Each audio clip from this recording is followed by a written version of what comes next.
সঠিক সময়ে বোরো বাঁধ না বাঁধায় বিক্ষোভ ও ধর্ণা কর্মসূচি বিজেপির।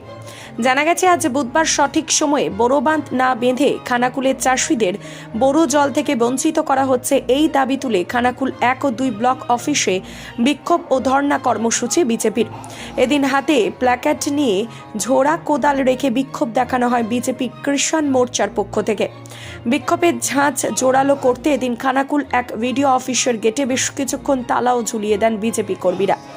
তাদের দাবি, কৃষকদের সাথে রাজ্য সরকার প্রতারণা করছে, ফসলের ক্ষয়ক্ষতির ক্ষতিপূরণ দেওয়ার নাম চলছে প্রহসন।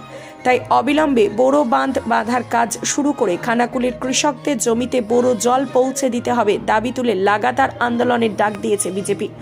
যদিও খানাকুল 1 ভিডিও শুভজিৎ দাশগুপ্তের দাবি, ইতিমধ্যেই বোরো বাঁধ তৈরির জন্য প্রয়োজনীয় পদক্ষেপ গ্রহণ করা হয়েছে, নির্ধারিত সময়ের মধ্যেই কাজ শুরু হবে। অপরদিকে বিজেপির এই আন্দোলনকে কটাক্ষ করতে ছাড়েনি তৃণমূল পরিচালিত খানাকুল 1 পঞ্চায়েত সমিতিও। খানাকুল বিধায়ক কৃষকদের চাওয়া পাওয়া কিছুই জানেন না বলে কটাক্ষ করেছেন খানাকুল 1 পঞ্চায়েত সমিতির সহ সভাপতি নইমুল হক। পাশাপাশি খানাকুলের বিজেপি বিধায়ককে খানাকুল 2 পঞ্চায়েত সমিতির সভাপতি চেয়ারে বসে না থেকে বিধানসভায় বোরো জল নিয়ে সওয়াল করতে পরামর্শ দিয়েছেন তিনি। বিস্তারিত দেখুন। সারা রাজ্য জুড়ে যেভাবে কৃষকদের পেটে লাথি মারা হচ্ছে আপনারা দেখতে পাচ্ছেন।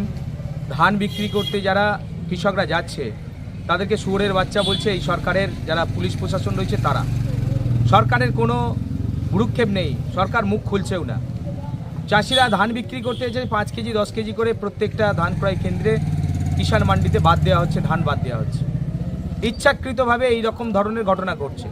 ঠিক একই রকম পরিস্থিতি আমরা দেখতে পাচ্ছি খানাকুলের দিকেও। খানাকুলে কৃষকদেরকে মারার জন্য পুরোপুরি পরিকল্পনা গ্রহণ করেছে তৃণমূল কংগ্রেস পরিচালিত জেলা পরিষদ আর পঞ্চায়েত সমিতি।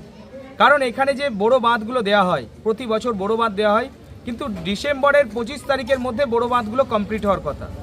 এখনও এই ডিসেম্বর মাস শেষ হতে চলল, এখনও পর্যন্ত একটাও জায়গায় বাঁধ দেওয়া হলো না, এখনও টেন্ডার প্রসেসে আছে।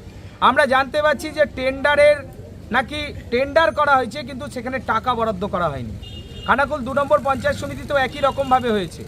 আর সেই খানাকুল 1 নম্বর পঞ্চায়েত সমিতির মধ্যে কতগুলো বাঁধ পড়ে, সেই বাঁধগুলো খানাকুল 1 খানাকুল 2 পঞ্চায়েত সমিতি দেয়, সেখানেও কিন্তু টেন্ডারের জন্য টাকা বরাদ্দ হয়নি, অথচ টেন্ডার হয়ে গেছে। কেন হবে এরকম? প্রতি বছর চাষিদেরকে কেন এরকম অসুবিধার মধ্যে ফেলবে এই কৃষক বিরোধী তৃণমূল কংগ্রেস পরিচালিত জেলা পরিষদ আর কৃষক বিরোধী পরিচালিত সরকার? আমরা সেই জবাবদিহির জন্য আজকে আমরা এখানে ধর্নায় বসেছি। আমাদের অবস্থান চলবে যতক্ষণ না পর্যন্ত এই কৃষকদের সমস্যার সমাধান হয়, ততক্ষণ পর্যন্ত আমাদের এই লড়াই আন্দোলন জারি থাকে। এমনিতে বলা হচ্ছে, প্রশাসনের পক্ষ থেকে বলা হচ্ছে যে নির্ধারিত সময়ের মধ্যেই তারা বাঁধ কমপ্লিট করবে।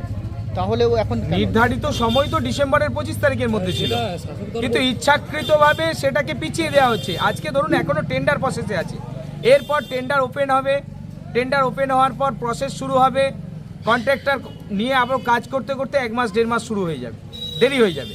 1 মাস 1.5 মাস যখন দেরি হয়ে যাবে, তখন চাষিরা ধানের বীজটা ফেলবে কবে, সেটা ধানটা উঠবে কবে, ধানটা ওখানে রোপণ করবে কবে? ইচ্ছাকৃতভাবে তো এগুলো চলছে। খানাকুল 1 পঞ্চায়েত সমিতি দাবি করছে তারা যদি এখনই বাঁধ বাঁধে তাহলে খানাকুল 2 বঞ্চিত থেকে যাবে, তার জন্য দেরি হচ্ছে। দেখুন, ইচ্ছাকৃতভাবে এইসব গল্প সাজানো হচ্ছে। আপনি ভেতর থেকে পুরোপুরি খোঁজ নিয়ে দেখুন, বাঁধ বাঁধার জন্য কোনো টাকা বরাদ্দ করা হয়নি। কাল পর্যন্ত, আমি বলছি কালকের ডেট পর্যন্ত, গতকাল পর্যন্ত কোনো টাকা বরাদ্দ করা হয়নি। মৌখিকভাবে পুরোপুরি কিন্তু এই ইয়েটা হয়েছে। ইচ্ছাকৃতভাবে চাষিদেরকে বারবার বিপদে ফেলা হচ্ছে। কেন হবে? কিসের জন্য হবে? যারা বলে কৃষক দরদি সরকার, এরাই কৃষকদের পেটে লাথি মারছে, এরাই কৃষকদেরকে বঞ্চিত করছে। খানাকুলের কৃষকদের সাথে আমরা লড়বো যতক্ষণ না দ্রুত বড় বাঁধ তৈরি হচ্ছে, তার সঙ্গে বড় জলের ব্যবস্থা করা হচ্ছে, ততক্ষণ আমাদের এই লড়াই সংগ্রাম জারি থাকবে। বড় বাঁধের পরিস্থিতিটা আমি আসার পরে জানতে পেরেছি। এটা ডিসেম্বর মাস বা জানুয়ারি মাসের মধ্যে বড় বাঁধের কাজটা কমপ্লিট করতে হয়। তো সেই হিসেবে আমরা মাথায় রেখে ডিসেম্বর মাসের প্রথম দিকে এটা টেন্ডার ডেকেছিলাম, কিন্তু যেহেতু কিছু টাকা বাকি আছে তাই, বা যে কোনো কারণেই হোক, টেন্ডারটা সাকসেসফুল হয়নি।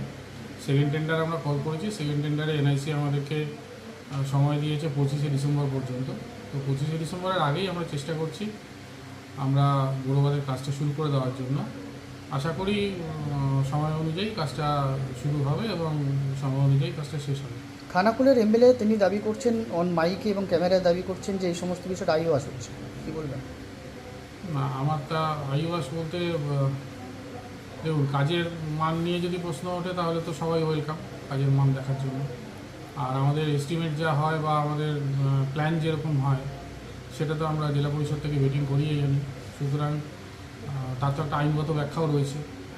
আর মান নিয়ে যদি ওনার প্রশ্ন হয় তাহলে উনি দেখুন, যখন কাজ চলবে উনি দেখুন, ওনার যদি মনে হয় নিম্নমানের কাজ হচ্ছে উনি বলতেই পারেন আমাদেরকে।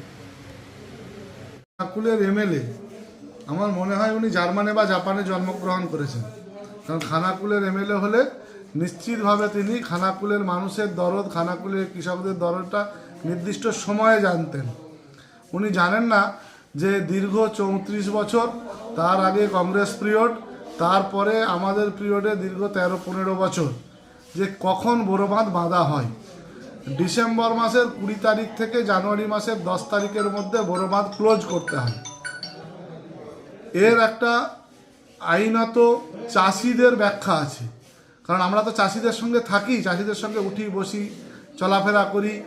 আমি নিজেও কিছু চাষ করি, কারণ আমিও কৃষক পরিবারেরই ছেলে।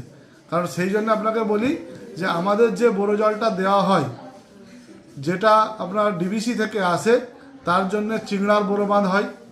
চিংড়ার বড় বাঁধ নির্দিষ্ট টাইমে জেলা পরিষদ বাঁধবে। আমার খানাকুল এক পঞ্চায়েত সমিতি 7টা বাঁধ বাঁধে। আমরা একটা টেন্ডার করেছিলাম, সেই টেন্ডারের কপিটাও আপনাকে দেখাতে পারি, এবং আমরা আবার টেন্ডার করেছি। তো সেই জায়গায় 25 তারিখ থেকে আমাদের বাঁধ বাঁধা শুরু হবে। খানাকুলের এমএলএর তো কাজকর্ম কিছু নেই, যদি কাজ থাকতো মানুষের জন্য বিধানসভায় গিয়ে বলতেন। উনি বিধানসভায় গিয়ে কিছু বলেন না, উনি খানাকুলে এসে হয় পঞ্চায়েত সমিতির সভাপতির চেয়ারে বসে পঞ্চায়েত সমিতি চালানোর চেষ্টা করেন, আর নয়তো কোনো একটা পঞ্চায়েত সমিতির গেটের গোড়ায় দাঁড়িয়ে তিনি বিক্ষোভ দেখান। ওনার কাজটাই ওই। ওনার যদি চাষিদের প্রতি দরদ থাকতো, উনি এই চাষিদের কথা বিধানসভায় তুলতে পারতেন। মানবিক মুখ্যমন্ত্রী মমতা বন্দ্যোপাধ্যায় এই কদিন আগে যখন অতিবৃষ্টি হলো, অতিবৃষ্টির ওই সার্ভেটা কিন্তু খানাকুল পঞ্চায়েত সমিতির পক্ষ থেকে খানাকুলের এডিএ, খানাকুলের কৃষি কর্মাধ্যক্ষ জমিতে জমিতে ঘুরে দেখেছিল আলুর কতটা ক্ষতি হয়েছে, ধানের কতটা ক্ষতি হয়েছে। সেই ফসলের যে ক্ষয়ক্ষতি, সেই ক্ষয়ক্ষতিটাও নাকি পায়নি বলছে। আমরা বলছি আমরা নির্দিষ্টভাবে পাঠিয়েছি, এবারে ওটা ইনসিওর কোম্পানি দেখে। আপনারা জানেন যে সমস্ত ক্ষয়ক্ষতি পূরণের টাকাটা ইনসিওর কোম্পানি দেয়। এবার ইনসিওর কোম্পানি সার্ভে করে দেখছে, তারা যদি মনে করে যে আমাদের যুক্তিকতা ঠিক ছিল, নিশ্চিতভাবে যে চাষিদের ক্ষতি হয়েছে তারা পাবে, যাদের ক্ষতি হয়নি তারা হয়তো পাবে না। এবার খানাকুলের এমএলএ বলছেন যে বড় বাঁধ হয়নি।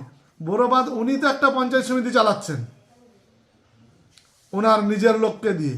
উনি ওনার পঞ্চায়েত সমিতির বড় বাঁধটা এখনও বাঁধেননি কেন? উনি আবার আমার উপরে আঙুল তুলছেন। আমি আপনাদেরকে অন ক্যামেরা দায়িত্ব নিয়ে বলছি, আমার কৃষি কর্মাধ্যক্ষ আমার সঙ্গে রয়েছে।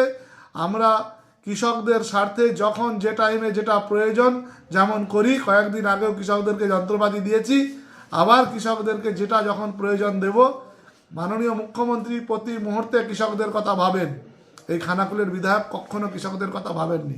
উনি কাটমানির কথা ভাবেন, কোথায় টেন্ডার করলে কত পাবো সেইটার কথা উনি খুব ভালো বোঝেন, ভালো ভাবেন। দেখবেন এজেন্সিদেরকে নিয়ে আলাদা বৈঠক করছে কিভাবে কি করা যায়। আমরা ওইসব করি না।